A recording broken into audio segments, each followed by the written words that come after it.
Penumpang yang kami hormati, selamat datang di Kereta Api Latsar CPNS Kementerian Kehutanan 2025 yang akan mengantarkan kita menuju stasiun Kementerian Kehutanan. Perjalanan ini memakan waktu 656 jam pelajaran. Demi kelancaran dan kenyamanan kami himbau untuk tetap waspada dalam mengerjakan tugas. Selamat menikmati pembelajaran Anda. Terima kasih.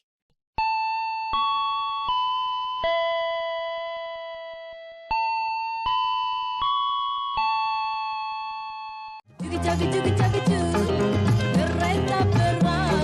jugit-jagit.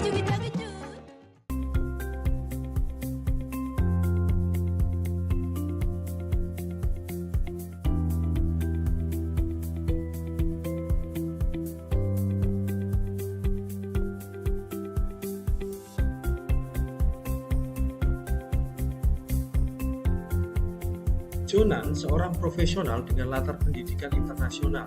Jonan dikenal sebagai orang yang disiplin, kompeten secara manajerial dan teknis, serta berorientasi pada hasil nyata. Ia selalu menggunakan data dan efisiensi sistem dalam rangka membenahi PT KAI dan reformasi birokrasi di Kementerian SDM. Sebagai seorang pemimpin, Ignatius Jonan juga menekankan pentingnya belajar terus-menerus dan bekerja berbasis data dan fakta.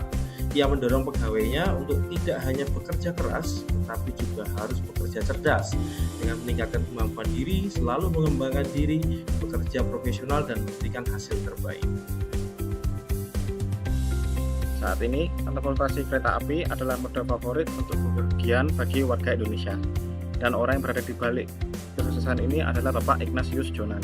Beliau menyulap moda transportasi kereta api yang dulunya kumuh, tidak tertib, dan kurang aman, menjadi moda transportasi yang bersih, tertib, dan aman. Pak Jonan selalu mengedepankan kepuasan pelanggan di setiap programnya, sehingga kita bisa menikmati moda transportasi kereta api seperti saat ini.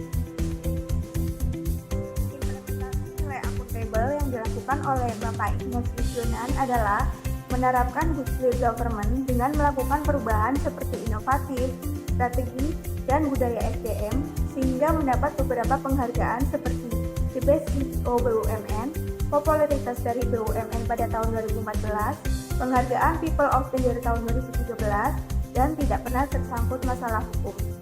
Selain itu, Pak Ignatius Jonan juga melakukan perubahan transparansi internal melalui kode etik untuk peningkatan optimalisasi kinerja karyawan melalui sistem reward dan punishment. Beliau adalah seorang profesional yang kita mengurus perusahaan plat merah yaitu PT Kereta Api Indonesia atau PT KAI pada usia 46 tahun.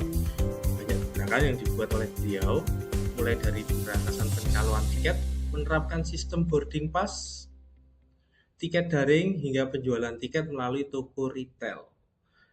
Keberhasilannya selama di PT KAI yaitu sukses membawa keuntungan besar pada tahun 2009 sebesar 154,8 miliar rupiah dibandingkan tahun sebelumnya yang mengalami kerugian sebesar 83,5 miliar rupiah. Pendidikan beliau adalah MBA dari Northwestern University Boston. Meski dikenal keras dalam kepemimpinannya, Ignatius Jonan memiliki hubungan kerja yang profesional dan manusiawi. Beliau membangun dan mencontohkan budaya yang disiplin, serta menghargai kinerja pegawai pada saat menjabat di Kementerian SDM dan Kementerian Perhubungan.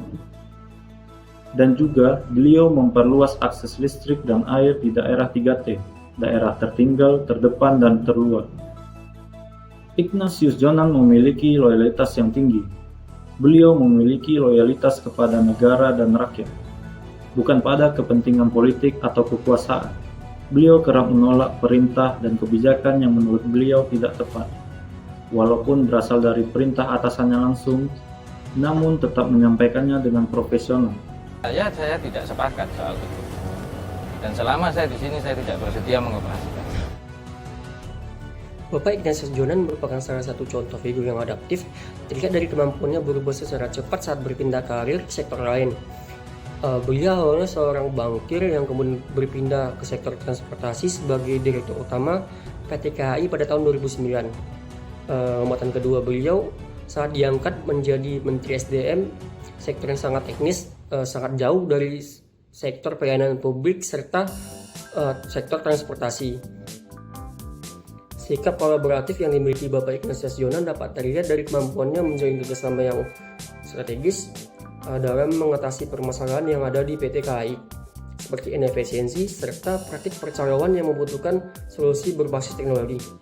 Bapak Ignatius Jonan mengambil langkah terobosan dengan berkolaborasi dengan BUMN lain, yaitu PT Telkom.